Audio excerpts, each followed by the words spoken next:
Not having any plays, this is going to be a little different tonight, so we'll see. Okay.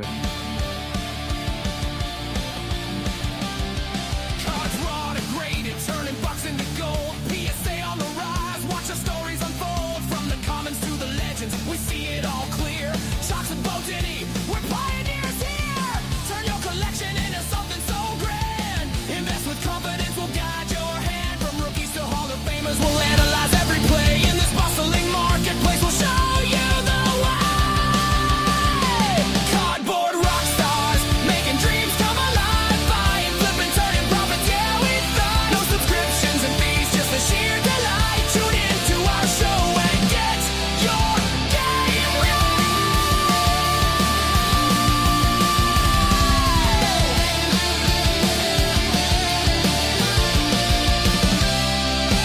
Feel the adrenaline, riding those highs. With Chalks and Bodini, watch your averages rise. Every card's a piece of art, vision and style. Join our family, stick around for a while. Learn which cards to snag, decide which ones to sell. In this vibrant industry, we're ringing the bell.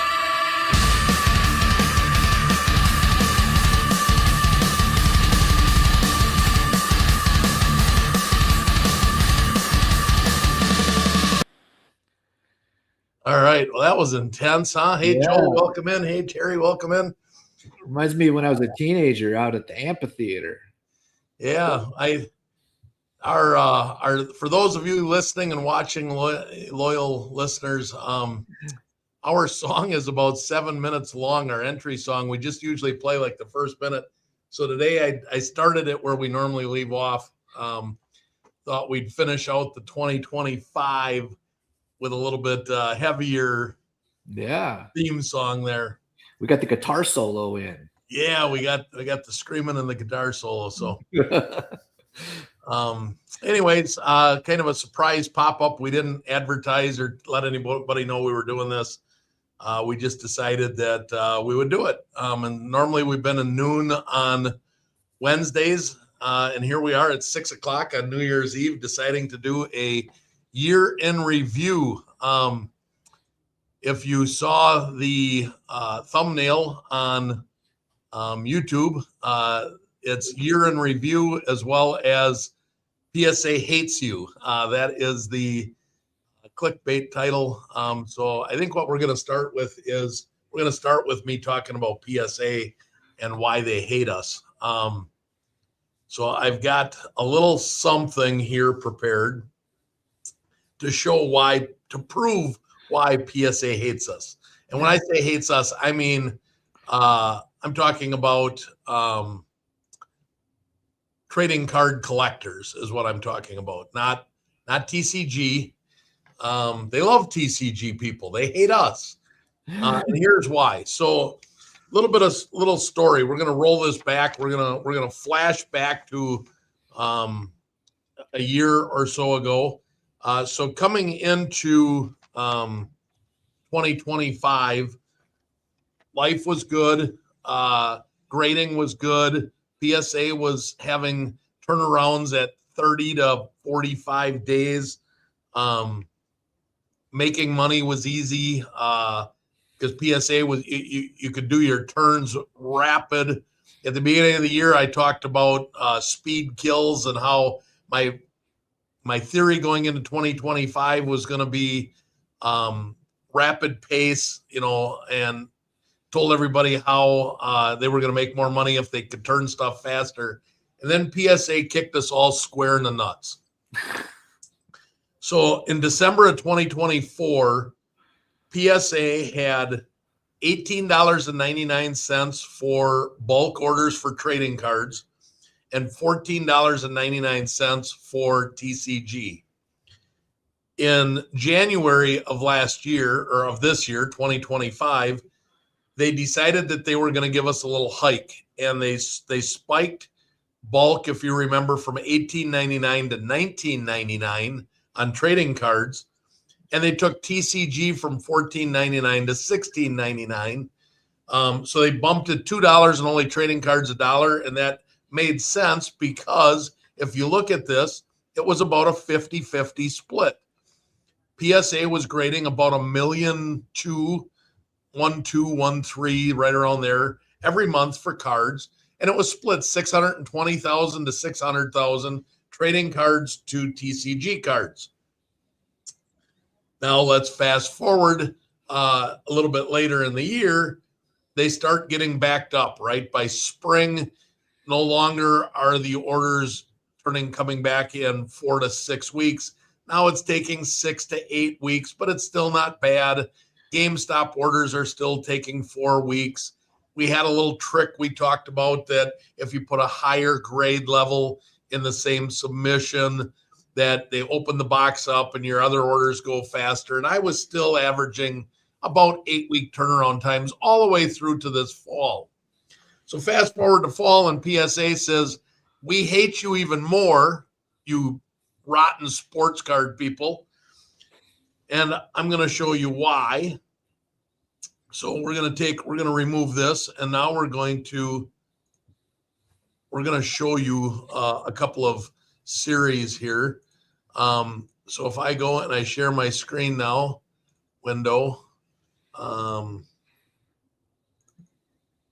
right, so now we're going to go. Let's go. When did they change it? So we'll go August. I think it was September. Yeah, so we're going to go August just to give you a precursor because it was September. So here we are now in August, okay, 5 months after they've changed the grades, things are slowing down. And look at this TCG just taking off. They're up to 1.6 million sports cards a month.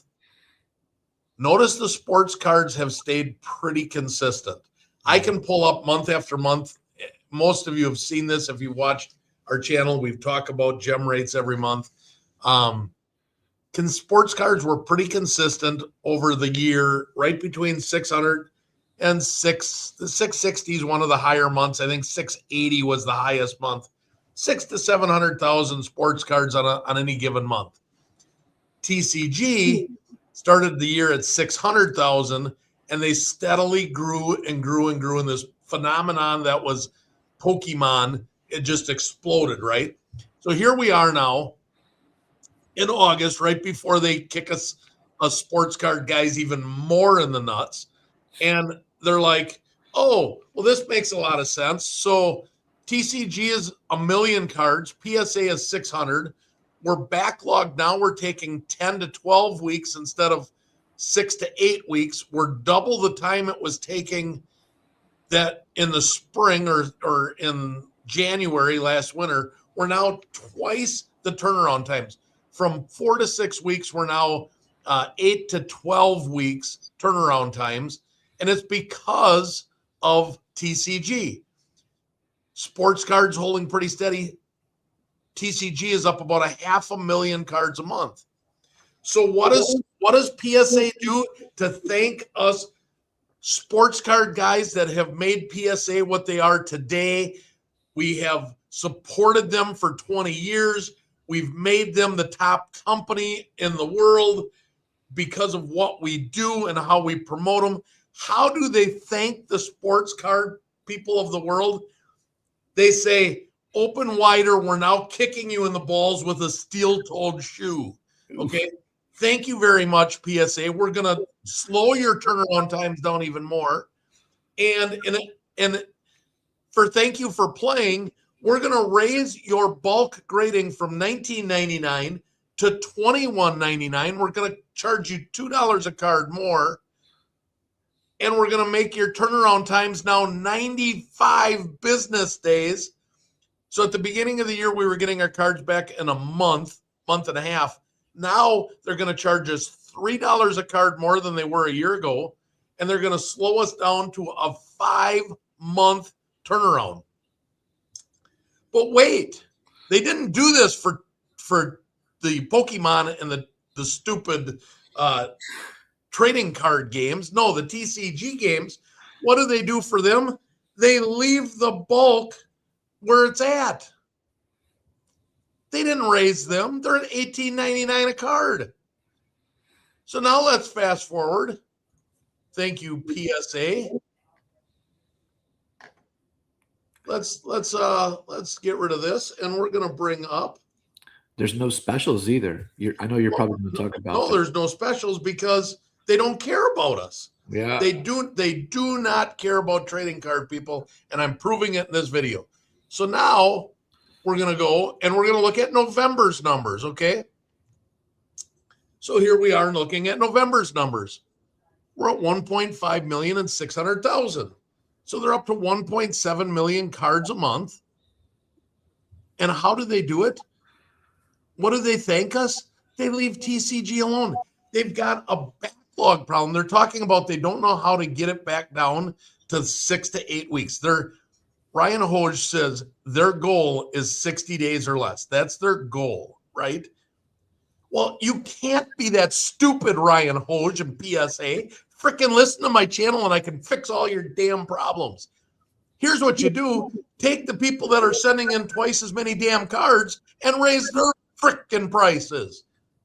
Put those at $22.99 a card, and this 1.5 million cards probably slows down to 700,000 or 800,000. And then you can still hold steady because the trading card guys of the world, sports card guys that are dumb and stick with PSA through it all, no matter what they do to us, no matter how many times they kick us in the balls, we stick with them. And we're still doing 600,000 cards a month, every single month, no matter what they do to us, no matter what prices they set. So PSA, if you're listening, get your head out of your ass and fix the damn problem. Your problem is TCG. That is your problem. Our backlogs are because there are too many freaking Pokemon cards coming in the door. Slow that down, you can fix your problem. So, and if it's a dollars and cents thing that they're worried about, take 1 million cards and raise that $3 a piece. $3 million a month extra income. Come on, PSA, you're better than this. You are better than this. In 2026, we need to see some significant changes from PSA because they are wrecking what we're doing right now. Show us some love, PSA. Show us some love and fix the damn problem. Yeah. In this video at the end, I am going to tag Ryan Hoge. I'm going to tag PSA, and I hope somebody listens because this is ridiculous. This is an easy problem to fix. Get your head out of your ass and do what the hobby wants. The S in their name stands for sports, right? The Sports Card Authority. Sports Card Authority. And I get that that's where the money is at. Okay. I'm not blaming PSA for taking TCG cards. I think that's great. My son likes collecting TCG cards. I've graded I just sent in a 20 card bulk submission of TCG cards. Just yesterday, I just mailed one in. But that doesn't mean that they can't fix the problem. And raise it 3. They need to slow that train down. And the only way they're going to slow that down to fix their turnaround is to either continue to keep buying out all these other grading companies so you can add 10 more facilities and 100 more graders, which, oh, by the way, in case you haven't noticed, you're pissing people off because your grades, the gem rates, are going down every single month. People are getting worse and worse grade submissions. It's ridiculous. I'm afraid I've got one that's been sitting in QA for over a month now. And it scares the crap out of me listening to some of these other friends of mine that are getting. I had a buddy of mine that grades almost as much as I do. On the year, he's got a 55% gem rate because he knows what he's doing. He's been doing this about as long as I have. He's a very smart guy, good guy. He just got his grades just popped on one his grades were in Q&A for almost a month as well. He had a 28 or 29 card order and he didn't get a single PSA 10. Not one. He's never in 20 years of grading ever not got at least 30%. I told him, I said, hey, take it in on social media like that guy with the Pokemon that created all the problems. I said, maybe they'll change it and give you a 30% gem rate because, I mean, that's wrong. The only thing we can think is they're hiring so many new graders right now that when in doubt, give it a 9. When in doubt, give it a 9. So we talked about on a previous episode that I had a friend of mine that was a grader that was trying to get in and trying to get a job and all that kind of stuff. He got a job. He told me I'm not allowed to say at what grading company, but he did get a job. I can tell you off air, but I promised him I wouldn't say on air. But he got a job, and he said the new graders they're all scared because they get graded for what they do, and they're all afraid that they're going to give out too many gems. So when in doubt, they give it a 9. He got 98% of his order was 9s. Mm-hmm. I mean, that's absurd. It's absolutely absurd. Yeah. Especially when a guy like him or even myself that grades as much as I do, I know the difference between, a 9 and a 10. I may not be 100%, but I guarantee you I'm at least 50%. I'm not going to get 20 years of grading. I've never had a year where my gem rate was below 50%. It's never happened. But I've had a couple of orders this year that were way less than 50%. So what does that mean? Does that mean that after 20 years, I need glasses and I don't know what I'm doing anymore? Or does it mean that their standards are changing and they've got some rookies in there that don't know what they're doing? That's really what I think it comes down to. Yeah. All right. So that was my PSA rant. We put in the title, PSA Hates You. We had to tell people why.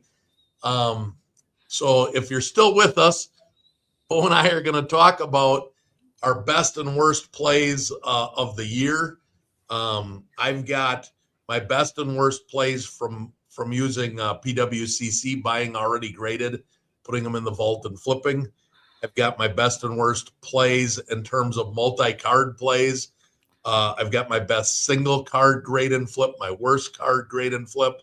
And then I've also got my best crack and submit and my worst crack and submit. So I'm going to give you, 4 different bests and 4 different worsts of 2025, so you guys can hear and see how I did. And I think Bo is going to have some similar information for you with his plays as well. So why don't you kick it off, Bo, with what you want to give us something that you want to talk about here on your 2025 year in review. Okay.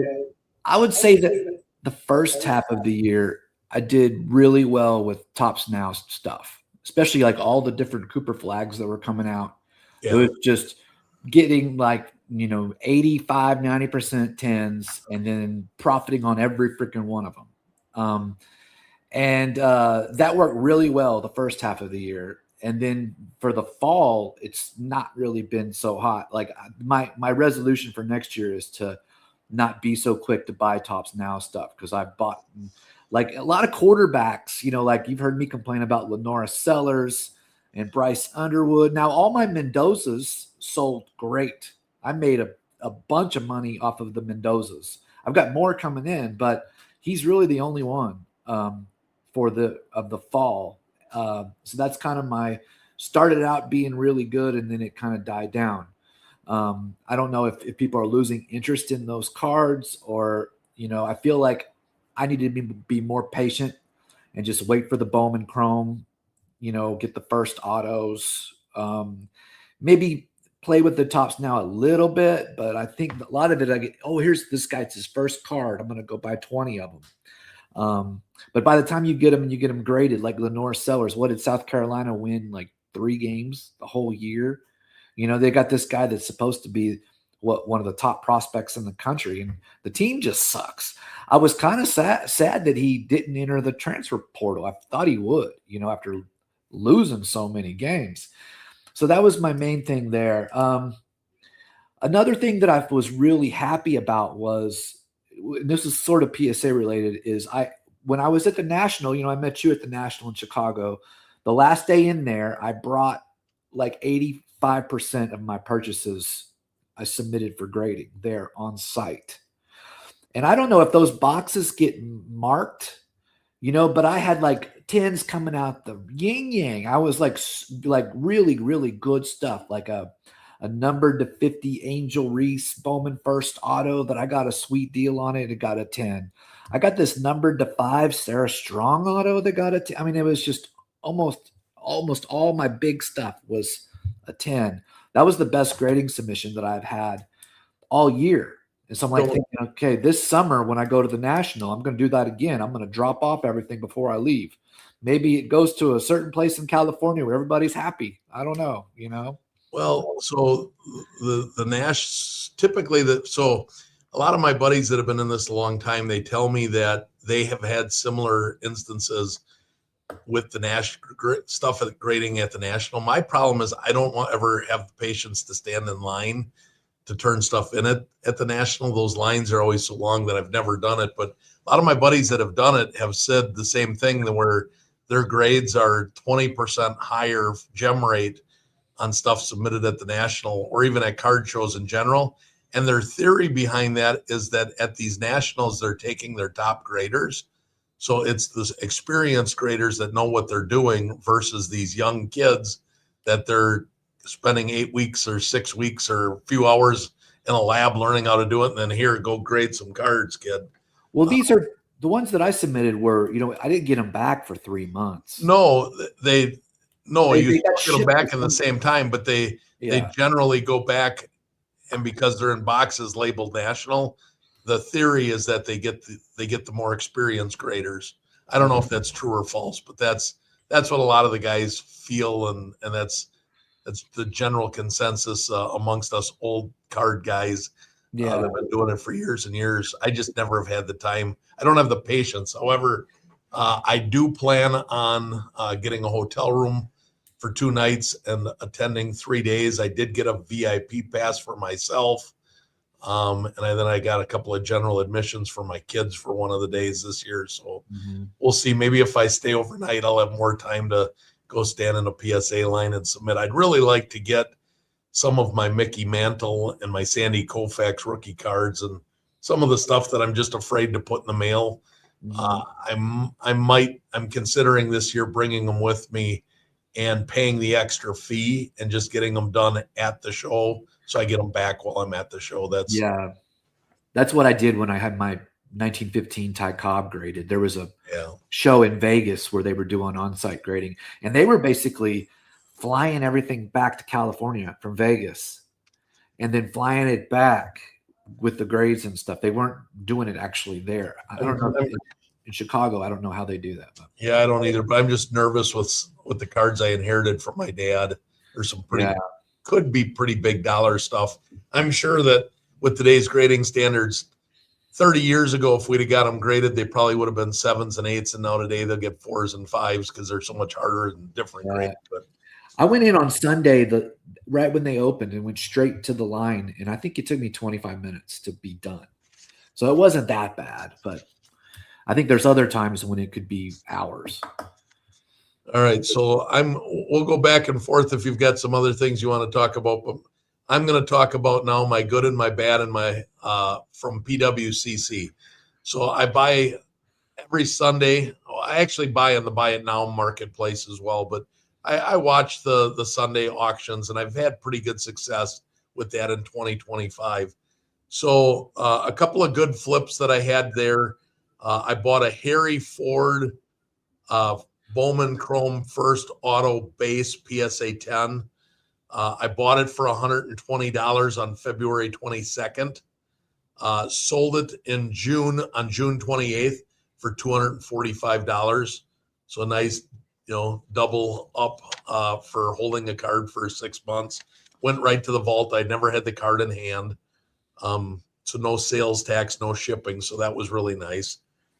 I had a Tyrese Halliburton Prism Silver last year before he got hurt. I bought it on April 12th for $174, PSA 10 Silver. April 12th, $174. Sold it on May 28th. So 6 weeks later, $403. Tripled my money in 6 weeks. So that was a fun play. I bought a Connor Bedard Young Guns right before the hockey season. I got a PSA 10 for $420 on August 16th. Sold it December 22nd, so 3 days before Christmas, for $885. Picked up $450 there. And then on September 6th, before the NBA season, I bought a Victor Wembanyama Prism Ice, the silver ice, not a color, just the base ice in a PSA 10 for $336. Sold it on November 4th for $650. So those are my four best ones. Now, for a bad one, they don't all work out where I double my money. On June 7th, I bought 2 Bryce Young silver PSA 10s. The first one I paid $162. The second one $168. I got them in the same auction on the same day, $6 apart. I sold the first one, which I paid $162 for, at the beginning of August in the first preseason. On August 3rd, I sold the first one for $243, and I made about $70. Then I got feeling like, you know what? I think Bryce Young could really have a good year this year. I'm going to hold one. I think Carolina's going to make the playoffs. I'm going to hold one for playoff time. That didn't work so well, even though he started playing better. I sold one last week, also on December 22nd, for $84.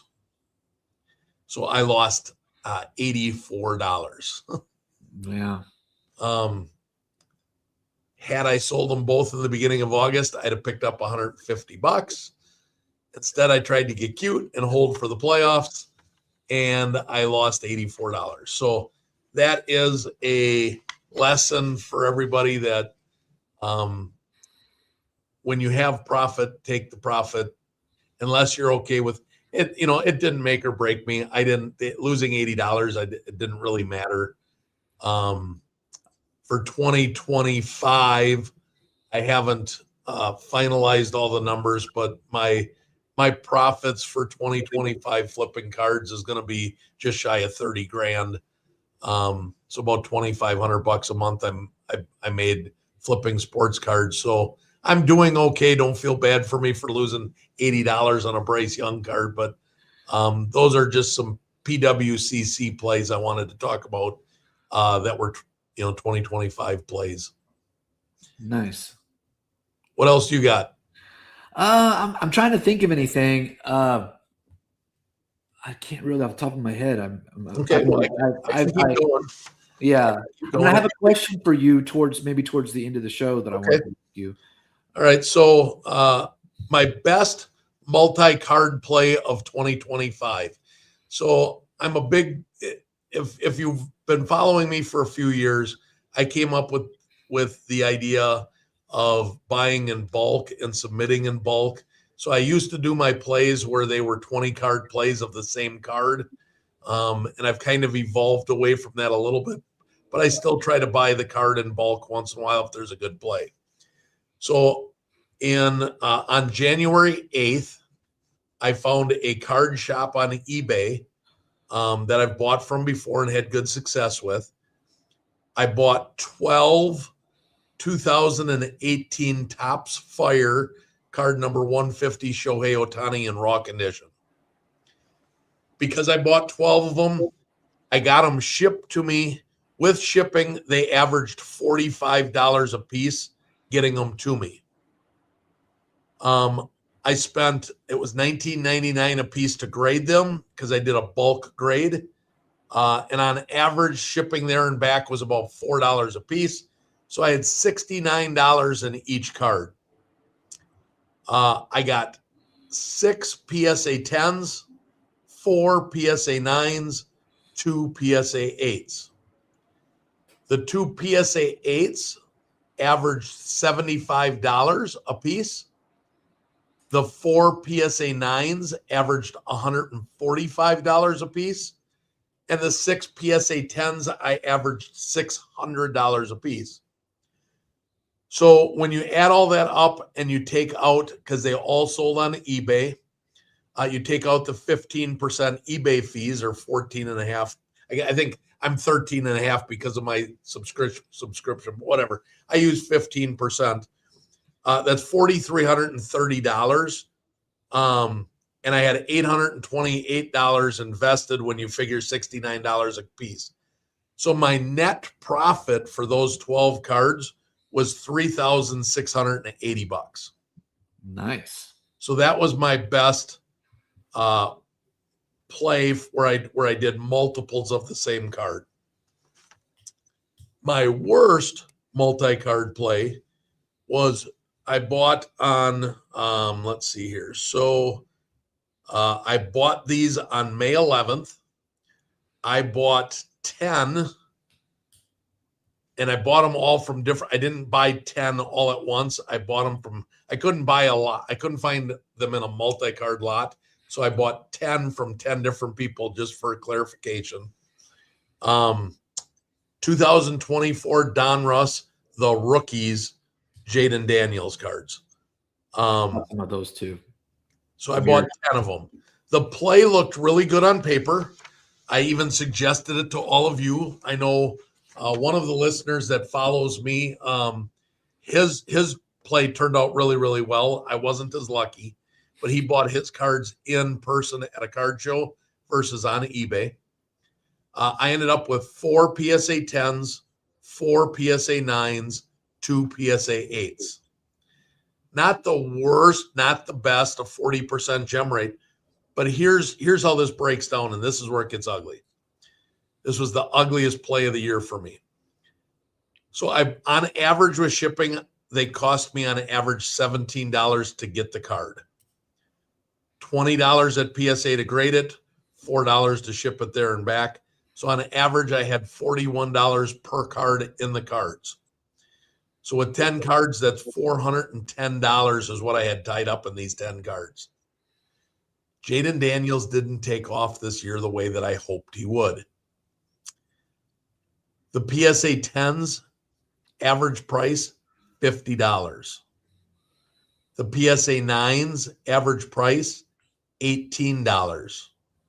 The PSA 8s, average price, $8. Mm-hmm. Ouch. Yeah. So I ended up selling those 10 cards for $244.80. So the net was $228 after eBay fees. $410 is what I had in them. So I lost $165.20 on that 10 card play. So on an average, I lost $16 a card is about what it averaged out to be. So losing $165 isn't the look I'm going for. But fortunately, that was the only play in 2025 that was a negative. Every other play I did, multi-card play I did, was positive. But I fortunately, I guess I had one negative, so I could tell you guys all about it. All right, now single card flips, where I didn't buy them in bulk. I just bought a single card, graded it, and flipped it. My best one, and it was a football play. I bought a lot of rookie ticket autos for football. I will start buying rookie ticket autos again in about 4 weeks. Usually early to mid-February is when those start dropping off a cliff. And then you can buy them all the way through March and April. Very, very inexpensive. Get them graded and have them back in time for the start of the football season. Very, very fun play to make, rookie ticket autos. They're always liquid. The 8s and 9s sell well. Rarely do you lose money on an 8 or a 9. They're just good, easy plays to make. And they're about to vanish, right? There's not going to be any more of those. Yes, correct. So I bought a 2023 rookie ticket auto Chase Brown paper, not the optic, just the paper. I bought it on April 6th and I paid $12. Chase Brown, who's the starting running back for the Bengals, I got it for $12 on April 6th off of eBay. So I paid $4 for shipping and I paid my sales tax because I had it shipped to me. So all told, I ended up with $17.80 in the card, getting the card to me. So $18. It was $20 to grade it. So that's $38, $4 for shipping back and forth. So I had $42 in the card. I sold the card on September 3rd, first weekend of the year. I sold the card for $150. So I netted $108 on one single play, just raw to grade. Nice. The other play that I made that was my worst rookie ticket auto play was I bought a 2024 Trey Benson card. I thought Trey Benson was going to have a good year. I didn't know he was going to get hurt for the Cardinals. I didn't know the Cardinals were going to stink.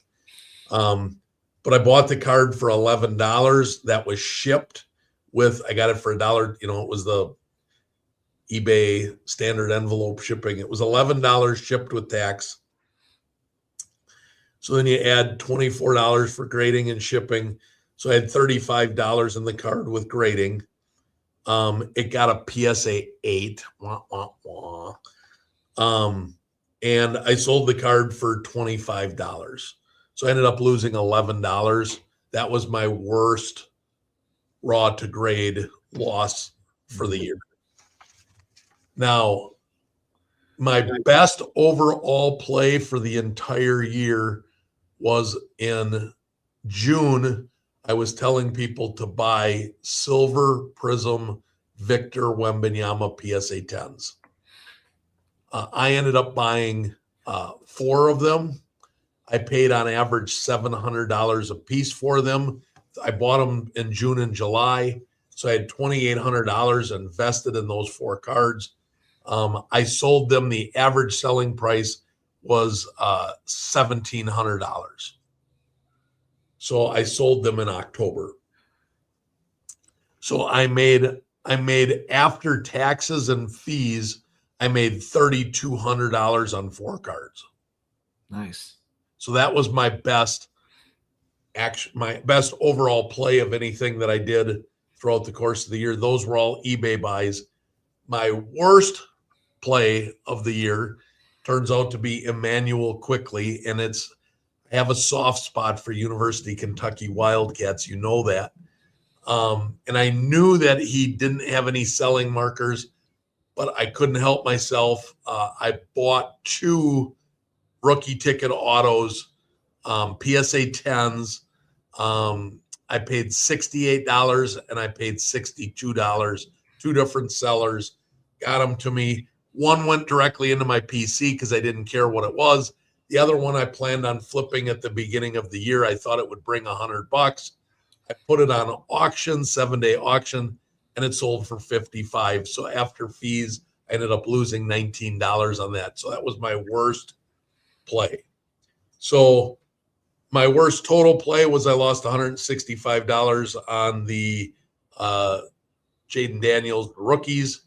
My worst raw to grade single play, I lost $11 on a Chase Brown.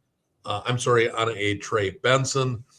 And then my worst buy was that Emmanuel Quickly, where I lost $19. So as you notice, I haven't had any major losses, right? You don't see the $500 loss, the $300 loss, the $1,000 loss. When I give the plays and I give my suggestions and I talk about floors and ceilings, when I look for a play, I look for a play that if I get a PSA 9, I break even or I lose a couple of dollars. And I only try and send in cards that I think are going to get 9s or 10s. The best ones are when you can get a 9 and you still turn a profit. Those are the types of plays that are out there. They're the types of plays you can make. They're very low risk, high reward plays. And that is how you can work a system like I do. And you can make tens of thousands or hundreds. Depends on how much effort you want to put in and how much cash you want to put in. But it's really easy to double, triple, quadruple. So every year for the last 4 years, I start the year with $10,000 in equity, whether that is cards I carry over that I'm going to sell or cash on hand from profits from my previous year. So I told you I'm going to be, 20 some $1,000 is what I made in 2025. A lot of that goes towards paying bills and towards my PC. Okay. Some of it goes towards paying bills. Some goes towards adding cards to my PC. And if I have them as profit, I count them as zero cost because they didn't cost me anything. I made it with my profits. Now, so if that makes sense on how you do it, my goal every year is to at very least double my money. So I start with 10 grand. My goal is at the end of the year, at worst case scenario, to have 20 grand. I have been right around $30,000 each of the last 3 years. So I am getting a 200% return on my 10 grand almost every year doing the plays that we talk about on a daily. You see my daily plays on Instagram that I'm making, sending in. I send in cards for grading every Wednesday. That's going to change in 2026. So now let's talk about 2026 a little bit. Unless PSA gets their head out of their butts and they change this, you have to be more selective with what you send to PSA. You probably need to, you have to plan 6 months in advance in case it slows down even further. So these rookie ticket autos that I like to buy in February, March, and April, if I do that, I'm not going to get them back till September, October. My best return on investments were my football cards that I sold in August and September, which means that I'm going to have these cards probably off to PSA by the end of February to get them back into that time frame, which means that I just have to speed up the process a little bit, or I need to buy slightly higher dollar ones to where I can go to a little bit higher tier level. Yeah, you got to remember also, Topps gets football in April 1st. Yep. So there'll be just like different goes at it. Just like Topps basketball was hot, the first release of Topps football is going to be scorching hot as well. So there is that. Okay. I did still end up with ripping the Topps Chrome. I've sent four separate orders in because I ripped those. I bought a case of mega boxes because I was pissed off. If you remember, I didn't get any hobby or jumbos, and I overreacted. And I bought a case of megas, which was probably the dumbest thing I could have ever done, because now they're selling. If you look on eBay, the megas are selling for about $70 to $72 on eBay pretty consistently, and people paid $90. So I don't know if they're losing money or if they got some sort of a deal being a dealer or what, but it's driving me crazy. I'm glad I didn't try and sell any of them. I gave them to my kids for Christmas presents. I gave some to myself as Christmas presents, and I ripped the whole damn box.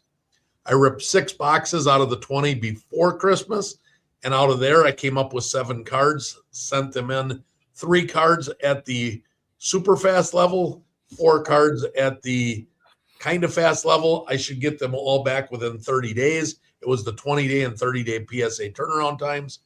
And now that I ripped all the others, 14 boxes, I've come up with 2 more orders that I sent in at different levels, plus a bulk order that I'm sending in that I just sent in that had 40 cards in it out of these plays. And I'll get them back and we'll see how that goes. So I did end up sending in 7 different plays in December just of Topps Chrome basketball. But that is kind of a one-time thing. I probably, instead of sending in cards, because PSA has their head up their ass, like I talked about earlier, and they're screwing us sports card guys over, like I talked about earlier. Instead of doing weekly submissions, I'm going to try and do one per month. So if their goal was to get less people sending in by raising $2 and taking their turnaround times and stretching it out an additional month and a half, PSA mission accomplished. You lost a lot of my business because I can't send in bulk orders every single Wednesday like I've done for the last 7 years. I can't do it anymore. So I'm probably going to go to once a month. That's really, I may send in 3 or 4 orders on that one order. You know, I might have a bulk play. I might have a slightly like a value plus. I might have some at regular. So they might be at different levels. So it might be multiple orders, but I think I'm going to send it in once a month instead of 4 times a month or 5 times a month. So that's my play moving forward. Going to be a little more selective. PSA mission accomplished. You're getting less sports cards from the sports card guys. Go enjoy your Pokemon. Have your happy new year, PSA. And it sucks. I can't stand that you are doing this to us tried and true sports card people. You pissed me off. So anyways, I sent in 18 Pokemon cards at the GameStop. And then one was a Bo Jackson Battle Arena. The Raiders cornerback was Rod Woodson autograph. I got a 10 on the Rod Woodson autograph, and every single other one was a 8 or a 9. I've never gotten a 10 on a Pokemon card. I wish I would have like called a ambulance and posted up stuff. Maybe they would have regraded them. But I mean, I looked at them very carefully, and I've already sold all the Pokemon. I've got a couple boxes in the office that a guy is paying me for, and I'm done with Pokemon forever. Screw Pokemon. All right. Now, before there's anything else that you want to talk about, I'm going to have 2 more best and worst. These are buy graded from another company, crack and resubmit. Okay. And here they are. So I'm going to give my worst first in this case. All right. My worst was a 1987 Fleer Michael Jordan. It was a BGS 8 with subgrades of 8, 8, 9, and 8. So it was a solid 8. Like, I thought for sure it was going to cross over to a PSA 8. I was almost certain of it.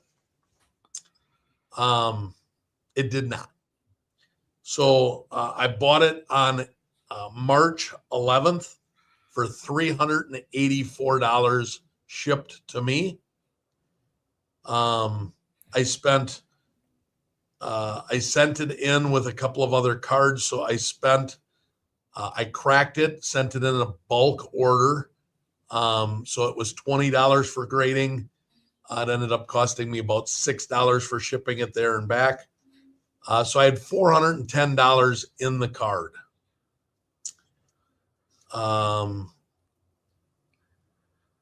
They gave it a 5 probably, huh? No, it came back a PSA 7. I sold the card on July 24th for $439, which netted me $373. So I lost $37 on that play. So that was my worst crack and submit for 2025.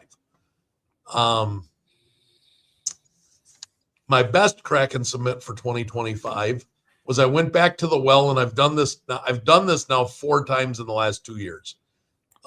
This card created a big stir when I first came up with this about 2 years ago.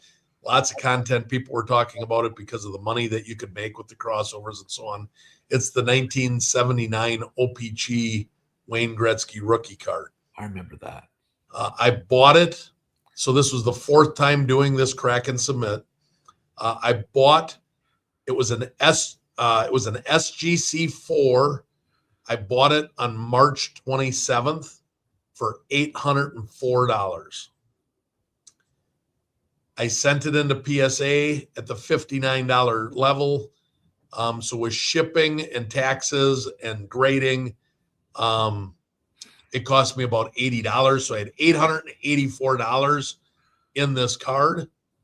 And it crossed over to a PSA 5. Nice. I sold it on September 11th for $2,097 for a profit of $973 after taxes, shipping, and everything else. So that was my best crack and submit. So those are my plays for 2025, my highs and my lows, the best of the graded world, the best of the eBay world, the best of the single plays, the best of the multi plays, the best of the crack and submit plays. So I thought I would share that with everybody. And I have a best and a worst that I can remember now that I can run off. Yeah, go ahead. Okay, so best was Heisman Trophy night ceremony, February. I had a yellow PSA 10 Bowman First Auto Travis Hunter, and it went for $1,400. Nice. Yeah, it was way more than I thought it would go for. Way more. And then the worst was was at the draft when some jerk from Oregon bought 2 Shedeur Sanders, and it went to his P.O. box, and he claimed that I mailed an empty envelope to him. And eBay gave him half his money back. So I gave him one for free, ultimately. They thought that we're just going to be nice. And I'm like, what? But I heard that they have changed that P.O. box rule for avoiding the authenticity guarantee, that it no longer, if you have a P.O. box and it's supposed to go through authenticity guarantee, that now it does. So maybe my whining and complaining and calling an ambulance helped, but maybe. Well, before we end this and get back to our families to celebrate New Year's, you said you had a question for me at the end. Yeah, I got a question, and then I have a little bit of news that I just found out about today that some people won't really care, but I think that it's interesting. My question is, I'm all geared up. I'm going to the Dallas Card Show on the 18th. I'm going for the Saturday night when they have trade night. I got a room booked and everything. I'm taking $5,000 with me. Okay. What's the good thing to be? I mean, I'm leaning on football all the way. I'm just trying to buy nothing but football. This is when now?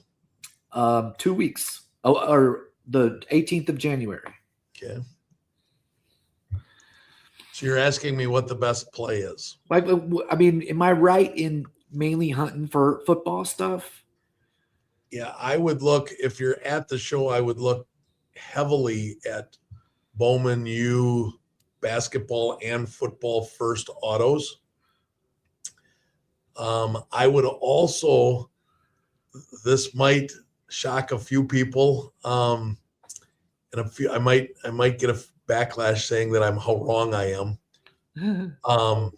I would look for a bigger Bo Nix PSA 10 card that you can buy in person. I think the Broncos are going to make a deep run in the playoffs, and almost all of his cards are down significantly, and it makes no sense to me at all. Most of his stuff is down 7 to 10%. All they're doing is winning. I know he's not putting up flashy numbers, but if he makes it to the championship game or the Super Bowl, you could see quite a spike, I think, in his card prices. Okay. Do you ever watch the show on Netflix, with King of Collectibles with King Gold? No, my sister wants me to watch it all the time, and I've never seen it. My sister watches it regularly. I've watched the new season just started. My mom and I have watching it. And last night there was a guy that had the 1-of-1 gold vinyl Bo Nix downtown PSA 10, and I think that he ended up getting like $70,000 out of it. Ouch! Wow. Yeah. So yeah, I'm not talking about that big a dollar. If you got I'm when I say a bigger card, I'm talking like maybe a PSA 10 silver prism, maybe an rookie auto. But the problem with the rookie autos, a lot of them are unlicensed, so, but if you can find a licensed auto PSA 10, I'm talking something in that $300 to $500 range that if they make a deep run in the playoffs could turn into $700 to $1,000. Yeah. I've got a bunch of saved searches on eBay right now for myself. So if you're listening to this and you're going to bid on Bo Nix on eBay, know you might be bidding against me. It's a play I'm going to make here in the next week to two. I plan on getting a bigger Bo Nix graded card. Caitlin Clark is another one that you could look at. If you've got $5,000 and you're willing to take the risk, a silver PSA 10 Caitlin Clark is about $2,000. So it would take up quite a bit of your budget, but if you can buy it at a show in person, you won't create a comp. You might be able to get it for 80 to 90% of comps because cash talks. There's no sales tax because you'll be paying cash. Mm-hmm. And I think you're going to see a Caitlin Clark. Caitlin Clark in the last 14 days collectively across all of her cards is up 14%. You're already starting to see because she's been getting a little bit of news hype and some YouTube things with practicing with the national team. Yeah, she's looked really good from what I heard. And she's looked really good. So she's already getting some hype. Wait till that first preseason game where she plays 12 minutes and drops 38 points in 12 minutes with 9 logo 3-pointers. It's going to be a Wemby-esque climb to her prices, I think. I could be wrong. I've been wrong before, but I don't think there is a safer play right now than a silver, than any Prism Caitlin Clark. Whether it's a base PSA 8, 9, 10, if you can buy it right now for 80 or 90% of the most recent comps, pay cash, don't set if you can get it in person and not set a comp online, and you can not have to pay sales tax, not have to pay shipping, and get it for even 90% of comps, you're going to make a good chunk of money. I just bought locally. I saw a guy on Facebook and he came into the store today and dropped it off. So I made a transaction at work. The guys were all teasing me, hey, most people do drugs. Chad does cards. But anyways, I bought a Caitlin Clark Ice Prism PSA 10. Those have been selling for a little over $300 recently. And I got a guy today for cash to drop one off for $250. Nice. So if you can get a cash discount on some Caitlin Clark Prism card PSA 10s, I don't think there's a safer investment out there right now. So I would look heavily into her stuff, and you won't have to wait. You won't have to tie the money up long because, you're going to be looking at a 90 to 120 day flip. You might be able to do it sooner because when training camp starts and she starts looking good and there starts getting to be some hype, you might be able to flip it already in end of March, early April. So you might only have to wait 60 days to make that flip. Okay. The other thing I would look for in person would be some Kevin McGonigal Bowman First PSA 10s. I just sent a one of those into PSA to get graded today. Yeah, I mean, whether it's one of the refractors in a non-auto or a base auto or higher in an auto and a PSA 10, you're only going to have to wait. If you can pick one of those up in person, you're only going to have to wait about 60 days to flip those. I would flip those end of February, first week of March. I would not wait till the end of March. I would, by the 15th of March, all of my top baseball prospect cards I want gone this year by the mid-March. That seems to be when they really peak nice, unless I'm going to hold one for a call-up that I think will be later in the year. But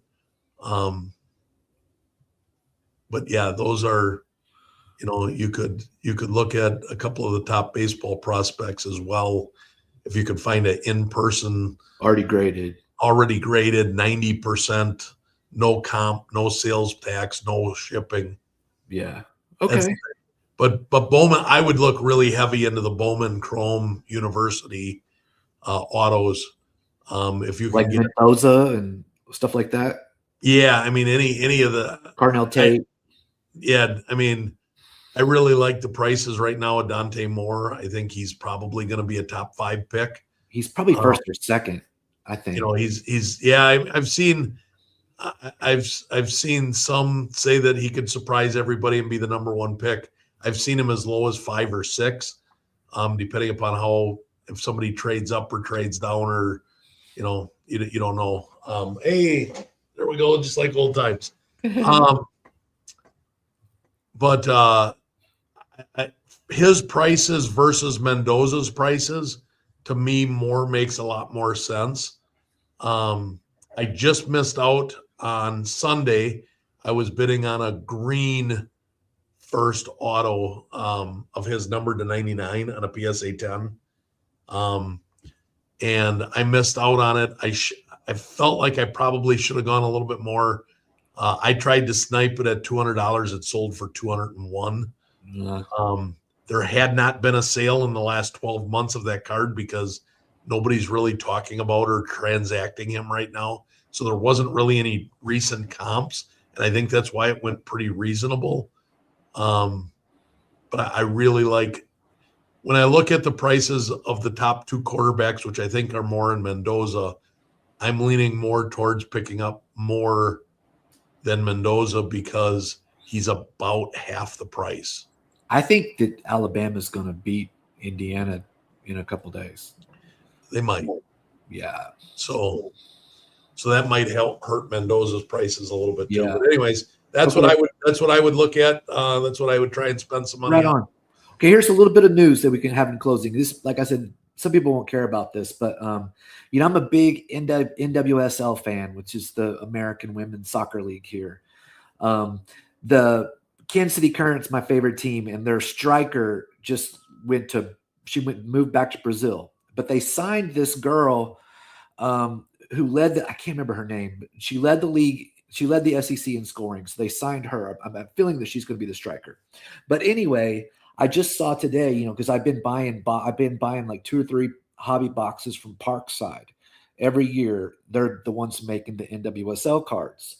That as of midnight tonight, they've lost their license to NWSL, and evidently Panini and Fanatics are both trying to get it. We don't know what's going to happen.